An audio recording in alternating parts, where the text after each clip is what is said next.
Проба. Тази пролет трима приключенци ще се отправят на чудно пътешествие. Те покориха камънисти на горнища, чието камъни се приспиваха на меките им окачвания на моторите. Прекосиха потоци, които поглъщаха бутушите цели, където без да искат намериха и Немо. Никак не подозираха, че спускането ще ги накара да поставят под въпрос житейските си решения. Един епизод по действителен случай за мъчението по русалийски проход, поддържан от кофеин и бомб, заснет от една трепереща камера. Влог епизод 6. Безплатно в YouTube.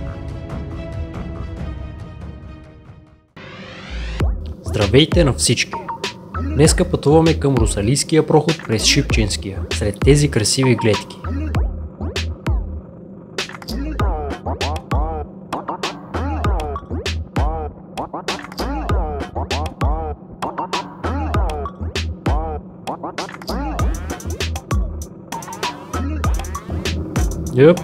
Колегата да се познае.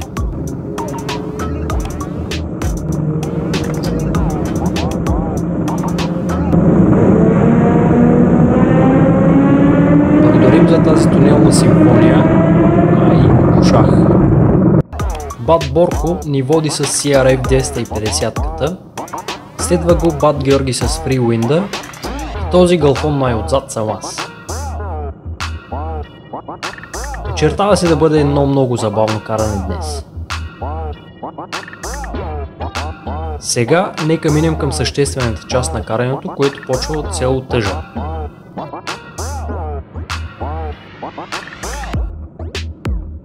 Ама казах да минем. Така е по-добре.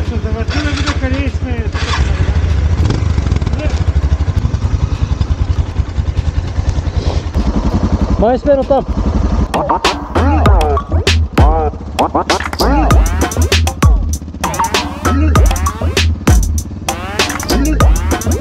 Карайки към тази планина, с всеки изминал метър гледката става по-голяма. Доближаваш се към нея и знаеш, че след малко ще се забъркваш в нещо епично. О, започва се.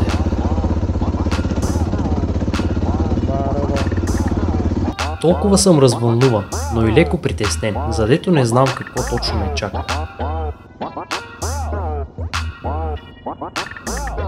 Дали пак ще се случи това? На у нас локва дет няма нищо, мина едвам тук се засили нашия. Прохода нарочно го минаваме от юг на север, за да се улесним поне малко. Защото знаем, че от Априлци нагоре изкачването ще е по-стръмно и ще има повече плаващи камъни, където сцеплението е по-вероятно да се превърне в мит. Да ви кажа от сега, че изкачването от юг също не е песен. Поне няма толкова много насипни камъня. Спираме малко да се насладим на гледката. На първа ли карате? Аз не. Добре. Вие сте с еднакви двигатели? Аз се двумявам се. Не, първо. Първо да може да... Ако има нещо да дадеш газ малко. Още малак, трябва да свърши скоро, надявам се. Ще се отворя аз тук малко да диша. Ще се отворя малко да диша тук Георги. Да. Стига ще махна тук. Някъде на там ми вика на тясно, ама ще видим какво случва. Ако случайно иска да не отби от този път, ще прекиним. Давай!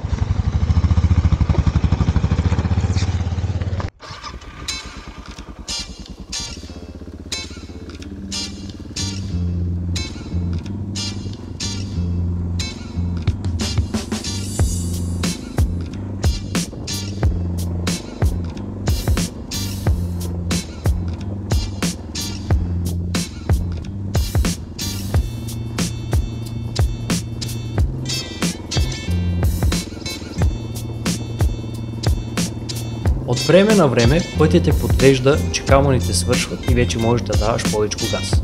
Не му вярвайте! трае само за около 50-100 метра.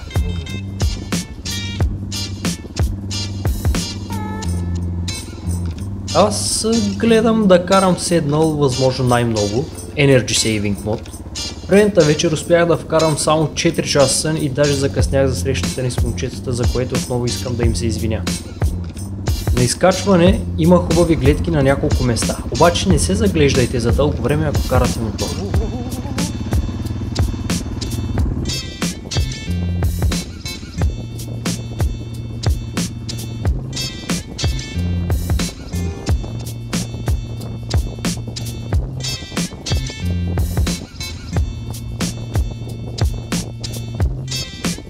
Стигаме първото ни водопадче и виждайки колко е пълноводно, си представям какви ли ще са другите, които следват.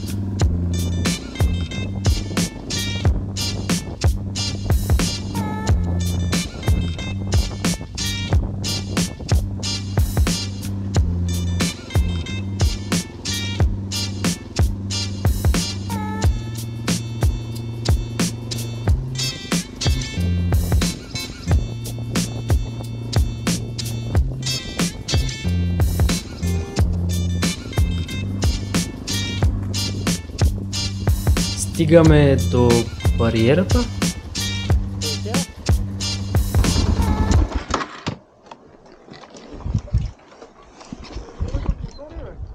Ама аз мисля, че трябва да може. В клипчетата, които гледах с нощи, го нямаше това нещо.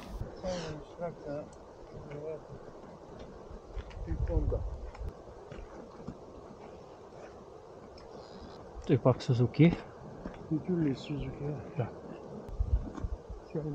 Само Тая бариера изобщо я нямаше май. Нямаше я и има разрешени пътища от Централен Балкан. Май да направим по една снимка. Тук има кръсна гледка.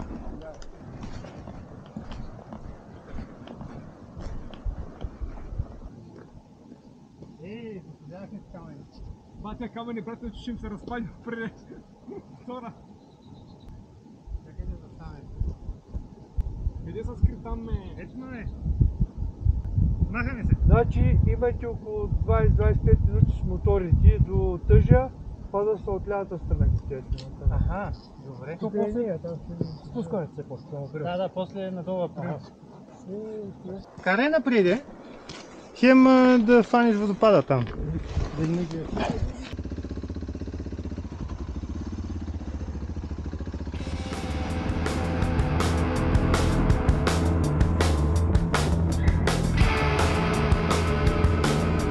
В този участък след бариерата пътя почна да прилича на път.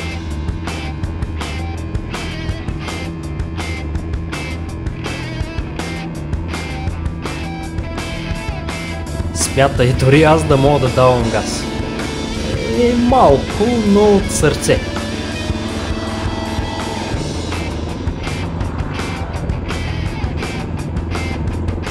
Топ глед. Оргазъм за очите. А най-доброто те първа предстои. Аз ще да ви снимам докато минавате. Има още едно, да?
И батерията на Insta360 напуска чата.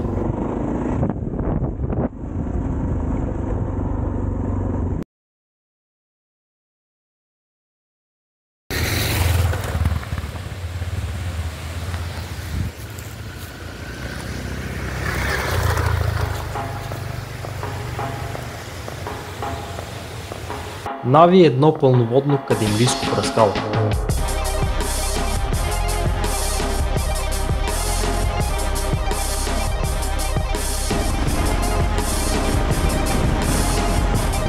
Тук нататък продължавам с DJI-ката и се върнах малко назад, за да почна клипчето и карайки все едно първа ще се натъквам на гледката от пръскалото.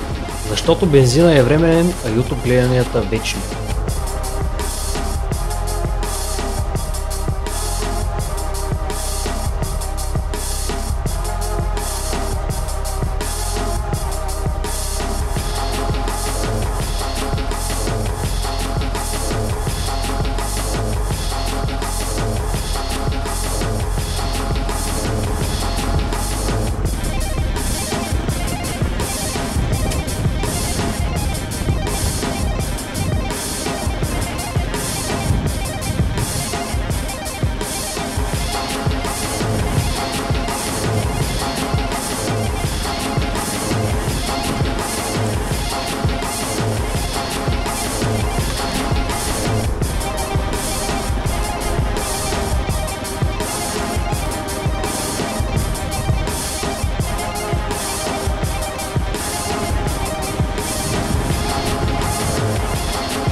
Нашата България е много красива. Не знам за кой път го повтарям и от предишните ми клипове. През цялото време имах чувството, че съм в един приказен свят. Не знам дали цъкате видеоигри, но това, което виждах, много ми напомняше на природата в Skyrim.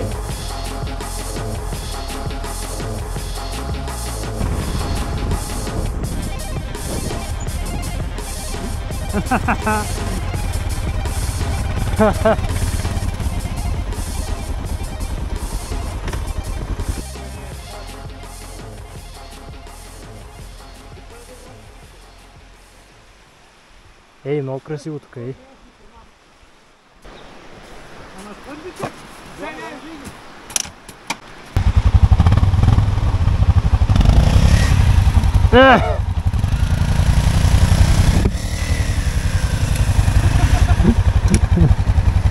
Чакай да мръдна! Чакай да мръдна!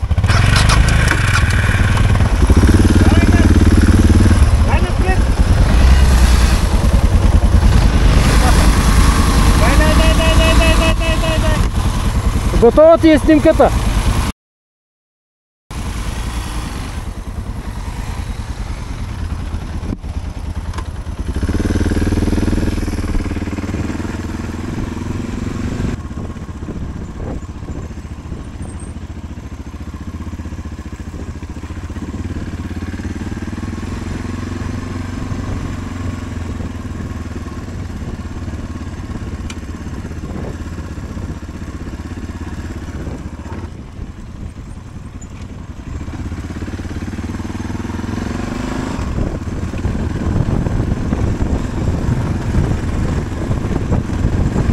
Тъкмо си мислех какво ще има за ядене на хижа тъжа и в хоризонта се появи това нещо. Проблематичност.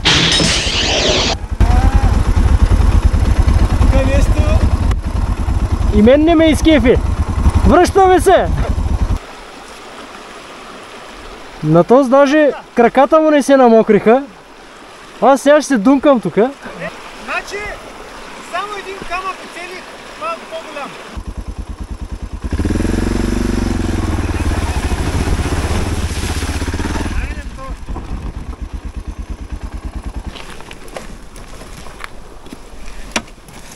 То да бях го бутал. Нямаше нещо такова, нали? Не. Тениски си взех за чорапи, как не се сетих, иначе. Правно. Готово. Бе, пълноводничка беше? Да. Айде, още малко. То предполагам стигнахме вече. Да, зад да боя. Ко фръкна? Какво ти, бе? Абе, излезли ми самиците, бе. Направо станало от Армадан.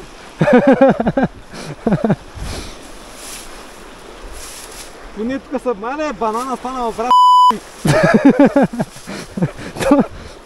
И то ли се е намокрило от сега ли? Той направо е заминал. Всичко скача върху него. Да си взема само тук на камъчките. Да оправим на хижата, викам. Да, чай само ти да го наглася, да го хвърля. Ето тук е пешачката зона, ако нали правиш прихода. Да. Аз съм минавал, ама камъните се виждаха. Или някъде отстрани. Ама през кой месец? По-към лято? Лято. Ето сега виж, има снежица. И през скалата викам, и на снимките не са толкова пълноводни, колкото сега. Аз заради това исках сега да дойда, защото има повече вода. Да. На места си мислех, че има повече сняг.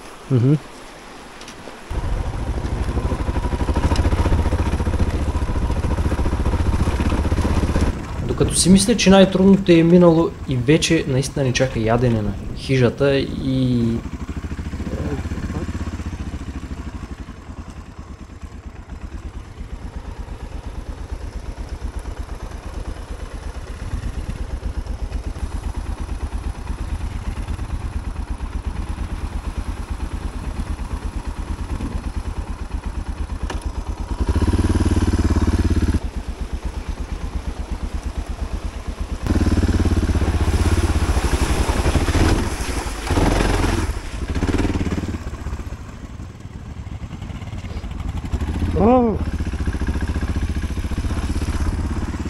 Идва момент, в който вече трудностите не ти правят впечатление и просто се отдаваш на момента и го изживяваш по най-пълноценния начин. За малко да изгасим. И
Пристигаме.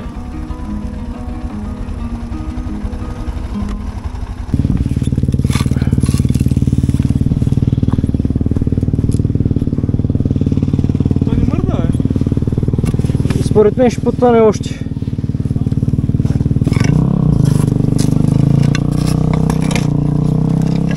Къста е. Потреши тук по едната.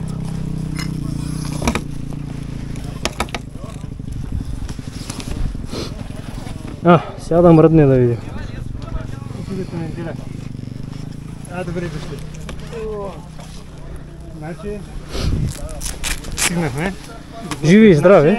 Сега въпросът е, че трябва да се върнем. Да. Ядохме един боб, изпихме си кафетата и със свежи сили потеглихме към спускането към Априлци. О, бое! Знаехме, че ще е тегаво, но не очаквахме да е чак толкова. Ако беше до бат Борко, той щеше да ни кара през този проход още януари месец. Въпреки че беше 21 април и времето си беше добре почти цяла седмица, на места все още имаше снежно покритие. Аз бях малко скептичен за това, че все още е рано да се минава тук, но цялото каране много ме зарадва и добре, че сме го минали на пролет.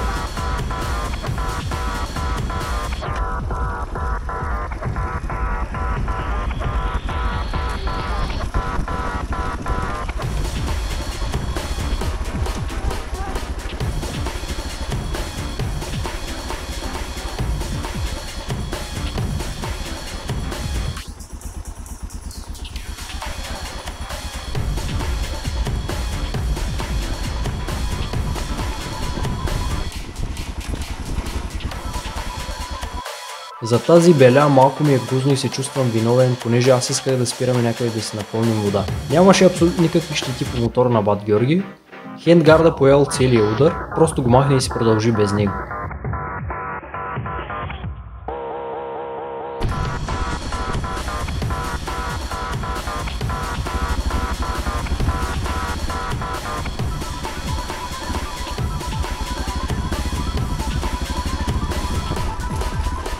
Предишната вечер гледах няколко клипчета, за да придобия представя горе-долу в какво ще се забъркваме в идния ден.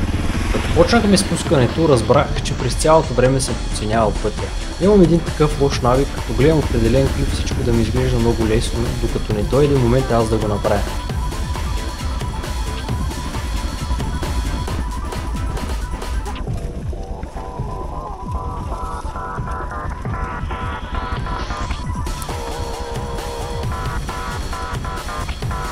Камъните на места бяха наистина по-големи, отколкото изглеждат от камерата.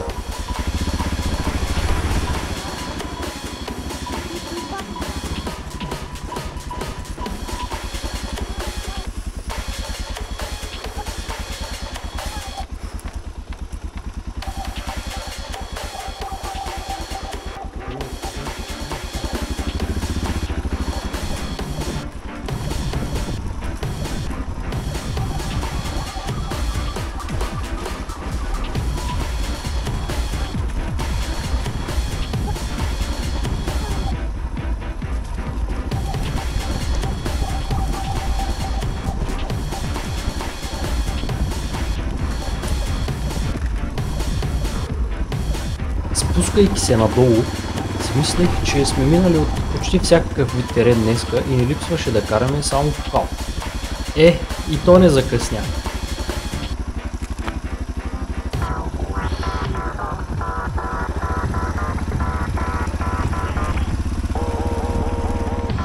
Това, което виждате на кадрите, е само началото, където и батерията на DJI напусна чата.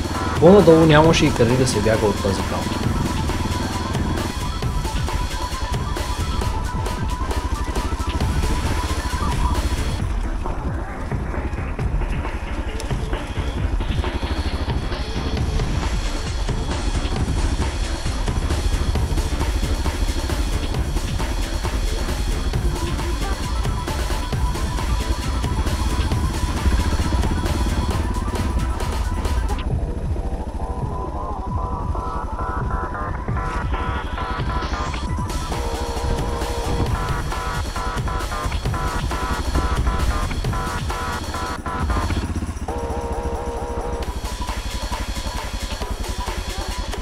В един момент усещах как съм се изморил, видях един дънер и помолих момчетата да си починя малко, понеже всеки момент носех потенциала да допусна груба грешка от преумора.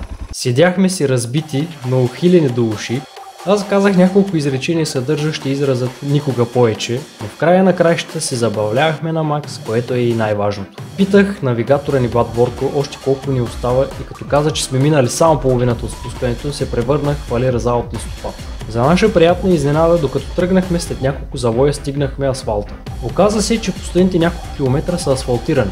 Танцувахме на моторите движение. Времето напредваше, а и ни чакаше и най-малко 200 км път до Русе. Заредихме, сменяхме подгизаните тениски и се прибрахме. Това каране особено много ми помогна да доразвия уменията си. Осъзнах, че с това Сузуки да дадеш ли морал на газ и го поддържаш на всяка цена, той успява да тракторисва всичко на пътя си и да мине през препятствията. Карам го от почти 5 години насам и тепърва осъзнавам какво бижу е всъщност. Главно от началото на 24-та почнах да влизам на по-такива черни пътища и с всяко следващо каране успява да ме изуми още повече. За колегите, които обмислят да минат този проход, Бат Борко беше дал 3 съвета в Adventure групата, които гласят: посока от юг на север, възможно по-лек мотор, задължително според мен да не си сам. Ще ви помоля да ударите един лайк на видеото, ако ви е харесало, и да се абонирате за канала ми. Нарочно правя тези влогове под формата на voiceover, за да не ме слушате как дишам тежко през 97% от времето. Оценете го и това. Станете със здраве и дано се засечем по пътищата.